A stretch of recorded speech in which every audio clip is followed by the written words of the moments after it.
Hello students, welcome to Study with Avantika.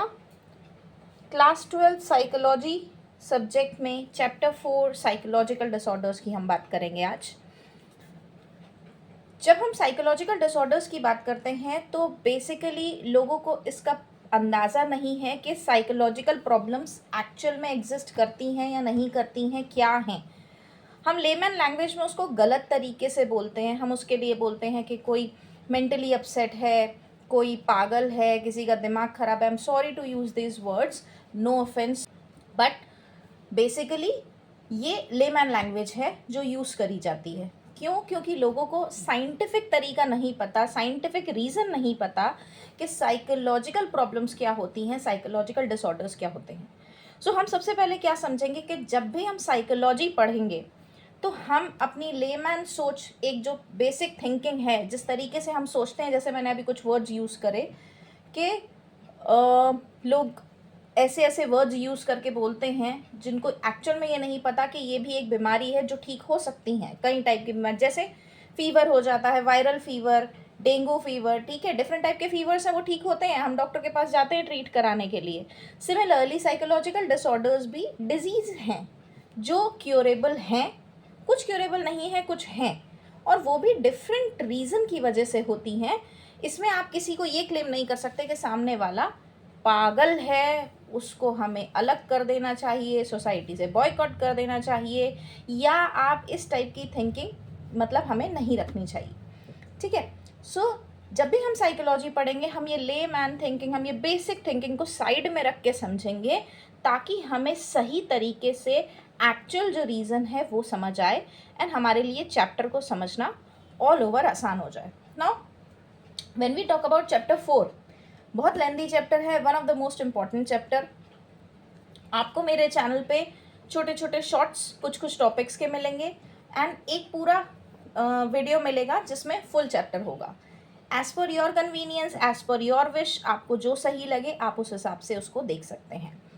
Now सबसे पहले जब भी आप मेरे चैनल पे कोई भी शॉर्ट्स या वीडियोस देखेंगे तो आपको हाइलाइटेड मार्कर्स दिखेंगे। बेसिकली जो ऑरेंज कलर के मार्कर्स हैं, ये आपको येलो दिख रहे होंगे, ऑरेंज कलर के जो ये मार्कर्स हैं ये हमारे लिए इम्पॉर्टेंट है, ये लिखने वाली चीज़ें हैं, लिखने वाला कंटेंट है। ग्रीन कलर का जो मार्कर है ये बेसिकली सिर्फ समझने का है, इसको एज सच लिखने की कहीं ज़रूरत आपको आंसर्स में नहीं पड़ेगी। एंड जहाँ भी आप पिंक कलर के मार्कर्स देखेंगे, दीज आर दी एग्जाम्पल्स। तो स्पेशली उन बच्चों के लिए जो लास्ट मिनट पढ़ते हैं, उनके लिए ये, जब आप बुक खोल के बैठोगे तो आप सर पकड़ के बैठने की आपको ज़रूरत नहीं है। आपको सीधा रेफरेंस मिलेगी कि सिर्फ मुझे ये चीज़ पढ़नी है क्योंकि यही चीज़ मुझे लिखनी है। ठीक है। एंड कुछ टाइम बाद I will upload the notes for chapter 4। So start करते हैं। सबसे पहले कुछ टर्मिनोलॉजी हम समझने की कोशिश करेंगे, लाइक अडेप्टेशन। अडेप्टेशन क्या है? बेसिकली किसी भी बंदे की एबिलिटी कि वो अपने बिहेवियर को according to the need, according to the requirement of environment modify कर पाए, चेंज कर पाए। मतलब एग्जाम्पल, मैं शाय नेचर की हूँ, लेकिन मैं जब अपने फ्रेंड्स के साथ बाहर जाती हूँ, ग्रुप में जाती हूँ, तो मैं अपने शाय नेचर को साइड लाइन करके उनके साथ जेलप होती हूँ। ठीक है। तो दैट मीन्स मैंने क्या करा, मेरा बिहेवियर तो शाय है लेकिन मैंने एज पर द नीड अपने आप को चेंज किया, उस एनवायरनमेंट को अडेप्ट किया और मैंने अपनी पर्सनालिटी में अडेप्टेशन शो करी। ठीक है। Next is mall adaptive. Mall adaptive मतलब जब आप अपने बिहेवियर को मॉडिफाई नहीं कर पाओ, किसके हिसाब से? According to the need of situation. जैसी ज़रूरत है, जिस सिचुएशन में, जब भाई हम लाइफ में आप डेली उसमें भी देखोगे तो कभी आपको कहीं थोड़ा सबमिसिव बिहेव करना ज़रूरी है, कहीं आपको अपना एंगर दिखाना ज़रूरी है, कहीं आपको जेलप होना ज़रूरी है, कहीं आपको काम रहना ज़रूरी है। ये बेसिकली क्या है? एक छोटे छोटे एग्जाम्पल्स कि हाँ, हमें चेंजेस के हिसाब से अपने आप को अडेप्ट करना चाहिए। लेकिन जब आप नहीं कर पाते हो सिचुएशन की नीड्स के हिसाब से, हम जब अपना बिहेवियर मॉडिफाई नहीं कर पाएँ, वो माल अडेप्टिव है। दैट मीन्स बिहेवियर में कमी है। ठीक है। सो एबनॉर्मल की जब हम बात करते हैं कि एबनॉर्मलिटी क्या है, एबनॉर्मल क्या है, तो 1 मार्कर, सिंगल लाइन, कुछ याद ना आए तो ये ज़रूर लिखना अवे फ्रॉम नॉर्मल, ठीक है। जो नॉर्मल से दूर है, नॉर्मल नहीं है, वो एबनॉर्मल है, बेसिक सी चीज़। लेकिन जब आपको लिखने की बात आएगी कि एबनॉर्मलिटी क्या है, एक्सप्लेन करो, चाहे वो एमसीक्यू फॉर्म में, चाहे शॉर्ट फॉर्म में, चाहे आपकी केस बेस्ड स्टडी, किसी भी तरीके से। सो एबनॉर्मलिटी बेसिकली इसमें 4 फीचर्स होते हैं, ठीक है। कॉमन फीचर्स 4 डीज की बात करेंगे, deviance, distress, dysfunction and danger. अब बेसिकली है क्या चारों चीज़? डिविएंट है जब आपका बिहेवियर डिफरेंट हो, बहुत ज़्यादा एक्सट्रीम लेवल का हो, अनयूजुअल, बिल्कुल डिफरेंट, बिल्कुल अलग ही, इवन बिजार, मतलब कोई स्कोप ही नहीं है उसका ठीक होने का, ठीक है। यहाँ हम बिहेवियर की बात कर रहे हैं। Distressing, unpleasant, upsetting the person and to the others. आपका बिहेवियर डिस्ट्रेसिंग, अनप्लेजेंट सा हो, मतलब ऐसा हो जो आपके आसपास वालों के लिए और आपके खुद के लिए वो प्लेजेंट नहीं है। जैसे कि अगर कोई गुस्सा करता है, ठीक है, तो एक तो है कि वो उसकी नेचर का पार्ट है, वो गुस्सा करता है, ठीक है, लेकिन वो आप उसको एबनॉर्मल नहीं बोलोगे। क्यों? क्योंकि वो नेचर का पार्ट है। लेकिन कोई अनयूजुअल तरीके से गुस्सा करता ही रहता है, अपने लिए भी अलग ही मतलब उसने बिहेवियर अपना अलग ही कर रखा है, दूसरों को भी परेशानी होती है। लेकिन वो हमेशा ये ध्यान रखना कि जब हम ये फैक्टर्स की बात कर रहे हैं तो ये एक बेसिक लेवल से, एक स्टैंडर्ड लेवल से ऊपर है, 1 लेवल अप है। तो जहाँ भी वो एक बॉर्डर लाइन है ना कि मैं यहाँ तक गुस्सा कर रही हूँ, ये मेरा नॉर्मल बिहेवियर है, लेकिन ये जब पार हो गई तो वो एबनॉर्मलिटी है, ठीक है। तो ऐसे ही हर चीज़ की एक पैरामीटर होता है, एक लाइन होती है, जिसको आप क्रॉस कर दो तो वो बेसिक लेवल से डिफरेंट हो जाती है। सिमिलरली हम कहीं भी बिहेवियर की बात कर रहे हैं, इन 4 डीज को हम जब समझने की कोशिश कर रहे हैं, तो डिविएंट मतलब कि आपका जब बिहेवियर अनयूजुअल सा है, एक्सट्रीम लेवल का है, डिफरेंट है, हम बेसिक से बिल्कुल ऊपर, ठीक है। हर किसी को हम एबनॉर्मल नहीं बोलेंगे। Distressing, unpleasant, upsetting the person to others. अभी मैंने आपको बताया कि कोई गुस्सा है, ठीक है, कोई ज़रूरत से ज़्यादा गुस्सा करता है, ऐसी पर्सनालिटीज़ होती हैं, लेकिन कई ऐसे होते हैं कि अननेसेसरी, और इतना अननेसेसरी और ऐसे तरीके से आप प्रेजेंट कर रहे हो चीज़ों को कि वो खुद के लिए भी अपसेटिंग सा है और दूसरे के लिए भी, तो वो नॉर्मल बिहेवियर नहीं है। डिसफंक्शनल मीन्स रोज़ के जो डेली एक्टिविटीज़ के काम हैं वो आप नहीं कर पा रहे हो। किस लिए नहीं कर पा रहे हो? Because of the cognitive system, उसमें प्रॉब्लम है। कॉग्निटिव जब हम वर्ड यूज़ करेंगे साइकोलॉजी में, it comes for the mind, for the brain, ठीक है। तो आपका बेसिकली जो ब्रेन की फंक्शनिंग है वो प्रॉपर नहीं है, एंड दैट्स वाई आप काम नहीं कर पा रहे हो, ठीक है। Possibly dangerous to the person और टू अदर्स। हम कह रहे हैं कि एबनॉर्मल बिहेवियर तब है जब डेंजरस भी हो सकता है, मतलब आपके खुद के लिए या दूसरे के लिए। एग्जाम्पल्स लेके चलते हैं, मूवीज़ के एग्जाम्पल्स। एक मूवी थी नाना पाटेकर और मनीषा कोइराला की, I don't remember the name. उसमें वो इतना पजेसिव हस्बैंड बना था कि अगर मनीषा कोइराला किसी से बात भी करती थी तो वो उसको टॉर्चर करता था, ठीक है। अब ऐसा बिहेवियर नॉर्मल नहीं है। पजेसिवनेस इज समथिंग, हर कोई अपने रिलेशंस के लिए पजेसिव होता है, लेकिन वो जब पजेसिवनेस, मैंने बोला ना बॉर्डर लाइन है, ठीक है, यहाँ तक आप पजेसिव हो, ये नॉर्मल है, लेकिन इसके पार हो गए ना आप तो वो एबनॉर्मल है। तो ये जो पिक्चर में दिखाया गया ये एबनॉर्मल कैरेक्टर था। One more example, Darr movie, Shahrukh Khan. Shahrukh Khan was obsessed with Juhi Chawla. He was not ready to understand कि भाई वो किसी और की है, या she is not accepting me, भाई नहीं कोई कनेक्शन है, हो सकता। बट वो इतना ज़्यादा फेनेकी हो गया था, इतना ज़्यादा वो कैरेक्टर एबनॉर्मल था कि वो खुद को भी हार्म पहुंचा रहा था और जूही चावला को भी, उस कैरेक्टर को भी, इन द सेंस। सो ये कुछ मूवीज़ के एग्जाम्पल्स हैं, ऐसे बहुत सारी मूवीज़ बनी हैं। आपको इससे ये समझ आएगा कि ऐसे कैरेक्टर्स, ऐसे ऐसे ही जो बिहेवियर होते हैं वो एबनॉर्मल होते हैं। नाउ मैंने पहले ही बताया कि एबनॉर्मल क्या है, अवे फ्रॉम नॉर्मल, ठीक है।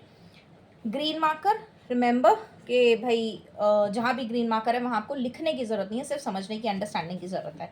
तो हम साइकोलॉजी में कोई भी हमारा आइडल मॉडल, कोई भी हमारा नॉर्मल मॉडल ह्यूमन बिहेवियर का नहीं है। मीन्स कि हम कह रहे हैं कि ये एक्स जो मॉडल है ना, अगर इसके हिसाब से आपका बिहेवियर है तो आप नॉर्मल हो, अदरवाइज एबनॉर्मल हो, नहीं, ऐसा कुछ नहीं है। साइकोलॉजी में कोई भी एक मॉडल, एक आइडल मॉडल नहीं रखा गया जिसको कंपेयर करा जाए और ये फाइंड आउट करा जाए कि इसका एबनॉर्मल बिहेवियर है, इसका नॉर्मल बिहेवियर है। Now let's talk about normal and abnormal behaviour कि भाई आप डिस्टिंग्विश कैसे कर सकते हो उसको। इसमें दो अप्रोचेस आएंगी सामने जो कि एक्चुअली कन्फ्लिक्टिंग है, ठीक है।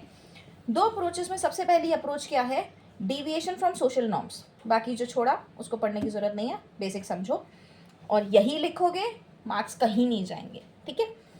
डिविएशन फ्रॉम सोशल नॉर्म्स मतलब हर सोसाइटी के कुछ ना कुछ नॉर्म्स है। नॉर्म्स क्या होते हैं, रूल्स, ठीक है। स्टेटेड या अनस्टेटेड मतलब लिखे गए, नहीं लिखे गए, बताए गए, नहीं बताए गए। तो सोसाइटी क्या एक्सपेक्ट करती है कि हम इन नॉर्म्स के हिसाब से बिहेव करें, ठीक है। अगर हम इन नॉर्म्स के हिसाब से बिहेव नहीं कर रहे तो हम एबनॉर्मल है। ये पहली अप्रोच है विच इज़ एक्चुअली कन्फ्लिक्टिंग। तो सोसाइटी के हिसाब से बिहेवियर, थॉट्स, इमोशंस अगर हमारे नहीं हैं, ठीक है, तो वो एबनॉर्मल है। लेकिन जब हम ओवरऑल सोसाइटी की बात करते हैं तो सोसाइटी के नॉर्म्स भाई किससे कनेक्टेड है, कल्चर से, हिस्ट्री से, वैल्यूज से, डिफरेंट चीज़ों से, टेक्नोलॉजी से। धीरे धीरे सोसाइटी में भी चेंज आ रहा है, ठीक है। तो कई जगह तो आप देखोगे सोसाइटी में एग्रेसिव बिहेवियर को एक्सेप्टेंस दी गई, पॉजिटिविटी है। कई जगह ऐसा है कि एग्रेसिव बिहेवियर को भी इवन अनएक्सेप्टेबल या एबनॉर्मल बोला गया। तो it varies from society to society, I am sorry, ठीक है। अब बेसिकली क्या है कि भाई हमने अज्यूम कर लिया ना कि मेरी सोसाइटी ये कहती है तो मेरे को इसी हिसाब से चलना है, मेरी अजम्पशन है, नहीं तो आप एबनॉर्मल हो। तो it is based on the assumption that socially accepted behavior is not abnormal and that normality is nothing more than the conformity to social norms। मतलब ये एक assumption है कि socially accepted behavior abnormal नहीं है, बल्कि जो सोशल नॉर्म्स हैं अगर आप उनके हिसाब से नहीं चल रहे हो तो आप नॉर्मल नहीं हो। कान ऐसे पकड़ो या ऐसे पकड़ो, हम मुद्दा ये है, ये कह रहे हैं कि सोसाइटी के जो स्टेटेड और अनस्टेटेड रूल्स हैं, नॉर्म्स हैं, उनके हिसाब से अगर आपका बिहेवियर, थॉट प्रोसेस, इमोशंस नहीं होंगे तो वो अप्रोच होगी डिविएशन फ्रॉम सोशल नॉर्म्स, जिसके हिसाब से आपको एक्सप्लेन किया गया कि आप एबनॉर्मल हो, ठीक है। Second approach is mall adaptive. Mall adaptive की अभी हमने बात करी थी, फर्स्ट पेज पे मार्क करा हुआ है कि जब आप सिचुएशन की ज़रूरत के हिसाब से, सिचुएशन के हिसाब से अपने बिहेवियर को मॉडिफाई नहीं कर पाओ तो माल अडेप्टिव, ठीक है। तो माल अडेप्टिव क्या कहता है, भाई हम ये कह रहे हैं कि नहीं, सोसाइटी के हिसाब से हम बिहेव कर रहे हैं, नहीं कर रहे हैं, उसके बेसिस पे हम एबनॉर्मल नहीं बताएंगे किसी को भी, बल्कि हम कह रहे हैं कि वेलबींग होनी चाहिए। वेलबींग मतलब क्या है, मेंटेनेंस, सर्वाइवल, ग्रोथ और फुलफिलमेंट। मतलब आपकी एक्चुअल पोटेंशियल जो है, हर किसी की एक पोटेंशियल होती है ना, कैपेसिटी होती है एक, भाई कोई भी काम करने की, समझने की, बिहेवियर शो करने की, XYZ, ठीक है। तो ना खाली आप अपने आप को मेंटेन कर पा रहे हो, सर्वाइव कर पा रहे हो, आपकी ग्रोथ हो रही है, बल्कि फुलफिलमेंट भी हो रही है आपके पोटेंशियल के हिसाब से, आपकी नीड्स और कैपेसिटी के हिसाब से, ठीक है। तो माल अडेप्टिव अप्रोच के जहां आप बिहेवियर मॉडिफाई नहीं कर पाओ वहां एबनॉर्मलिटी है, जहां वेलबींग है, सर्वाइवल, मेंटेनेंस, ग्रोथ, फुलफिलमेंट, वहां पे एबनॉर्मलिटी नहीं है, ठीक है। कंफर्मिंग बिहेवियर मतलब, conforming behaviour abnormal if it is maladaptive. मतलब बिहेवियर आपका जब वेलबींग नहीं शो कर रहा, ठीक है, वेलबींग नहीं शो कर रहा तो वो एबनॉर्मल है, मीन्स माल अडेप्टिव है, कि आपकी जो फंक्शनिंग है, जो ग्रोथ है वो नहीं है सही। क्यों, क्योंकि आप एक नॉर्मल सिचुएशन में भी अपने आप को एडजस्ट नहीं कर पा रहे हो, आप मॉडिफाई नहीं कर पा रहे हो अपना बिहेवियर, सो इसका मतलब माल अडेप्टिविटी है। माल अडेप्टिव है तो इसका मतलब एबनॉर्मल है, ठीक है। कहीं अगर खाली वेलबींग है तो बंदा जब सब कुछ सही कर रहा है तो अपने आप को एडजस्ट भी कर लेगा, अडेप्टिविटी भी आएगी, तो वो नॉर्मल ही होगा, एबनॉर्मल नहीं होगा। एग्जाम्पल, एक बच्चा है वो बेसिकली साइलेंट रहता है, ठीक है, चुपचाप बैठा रहता है, उसके क्वेश्चंस दिमाग में चल रहे होते हैं लेकिन वो पूछता नहीं है। अब describing behaviour as maladaptive implies that a problem exist. भाई हम क्या कह रहे हैं, प्रॉब्लम उसको है, उसको डाउट्स हैं, क्वेश्चंस हैं, लेकिन वो फिर भी चुप रहेगा। क्यों चुप रहेगा, कुछ तो चल रहा है ना उसके दिमाग में, क्या चल रहा है। जब वो एक्सप्रेस नहीं करेगा तो कहीं ना कहीं किसी ना किसी वजह से वो उसने अपने आप को कंट्रोल करा हुआ है या कोई रीज़न है जिससे वो अपने आप को एक्सप्रेस नहीं कर पा रहा, कैसे भी समझो, ठीक है। तो it also suggests that vulnerability in the individual, inability to cope or exceptional stress in the environment have led to problems in life। भाई जब हम हमारी लाइफ में हमें ज़रूरत से ज़्यादा एक्सेप्शनल स्ट्रेस हम फील करने लगें, हम किसी चीज़ों से कोप अप ना कर पाएँ, हम किसी चीज़ को भाई एडजस्ट ही ना कर पाएँ, एक इंडिविजुअल बेसिस पे हम अपनी पर्सनालिटी शो ना कर पाएँ, तो वो क्या है, वो नॉर्मल नहीं है। अब ये जो बच्चा कि हम, अब अगर आप कहो कि मैम ये तो बच्चा चुपचाप बैठा क्वेश्चन नहीं पूछ रहा, तो भाई ठीक है, उसको ये लगेगा टीचर डांट ना दे, तो क्या वो एबनॉर्मल है? नहीं, ऐसा कुछ नहीं है। लेकिन यहाँ हम क्या बात कर रहे हैं, एक चीज़ ध्यान रखना कि जब भी आप साइकोलॉजी पढ़ते हो, कोई भी टर्मिनोलॉजी पढ़ते हो, तो वो एक ना लिमिट है ना, मैंने भी पीछे भी बताया था कि बार है, एक नॉर्मल से परे है, वो एक्स्ट्रा है, ओवर है, ठीक है। जब वो एक्सट्रीम है तभी वो एबनॉर्मल की रेंज में आ रहा है। तो यहाँ पे क्या हुआ कि बच्चा चुपचाप है ना, तो वो ऐसा नहीं है 1 और 2 डेज़ के लिए चुपचाप है, उसने अपने आप को ऐसा कर रखा है कि वो, उसको प्रॉब्लम्स हैं, उसके क्वेश्चन आंसर्स हैं, लेकिन उसने फिर भी वो नहीं बता सकता, नहीं बोल रहा। दैट मीन्स वो कहीं ना कहीं किसी ना किसी मेंटल स्ट्रेस में है, और वो स्ट्रेस इतना एक्सट्रीम है कि वो कोप अप नहीं कर पा रहा। तो ये एग्जाम्पल हुआ हमारा एबनॉर्मलिटी का, ठीक है। Vague ideas about psychological disorders that are characterised by superstition, ignorance and fear. आगे अभी हम हिस्टोरिकल बैकग्राउंड पढ़ेंगे। तो हम यहाँ बात क्या कर रहे हैं कि जब आप साइकोलॉजिकल डिसऑर्डर्स की बात करो तो आपको वेग आइडियाज, भाई तुक्के लगाते हो, गलत गलत सोचते हो क्या कि भाई आपका वहम है, ठीक है, आपका डर है, आपका इग्नोरेंस है, आप उसको सही तरीके से एक्सेप्ट नहीं कर रहे। अब फीवर है, ठीक है, डिफरेंट तरीके के फीवर होते हैं, डेंगू फीवर, टाइफाइड, मलेरिया। हम डॉक्टर के पास जाते हैं, डॉक्टर के पास क्यों जाते हैं? हम उसको भी तो बोल सकते हैं अरे अरे इसको ये है, नहीं नहीं नहीं लेके जाना, क्यों? हमें पता है वो बीमार है, वो बीमारी है, वो ठीक हो सकती है, और उसका इलाज कौन करेगा? डॉक्टर करेगा। सिमिलरली साइकोलॉजिकल डिसऑर्डर्स भी डिजीजेज हैं, जिसको आप किसके पास जाके, साइकाइट्रिस्ट के पास जाके, डॉक्टर के पास जाके बेसिकली आप अपनी प्रॉब्लम को ठीक करा सकते हो। तो इसमें अशेम्ड होने वाली कोई बात नहीं है, लेकिन लोग बाग सोचते ऐसा ही है। सो बेसिकली लोग शर्म करते हैं, हमें नहीं जाना, हमें नहीं बताना, हम शेयर नहीं करेंगे।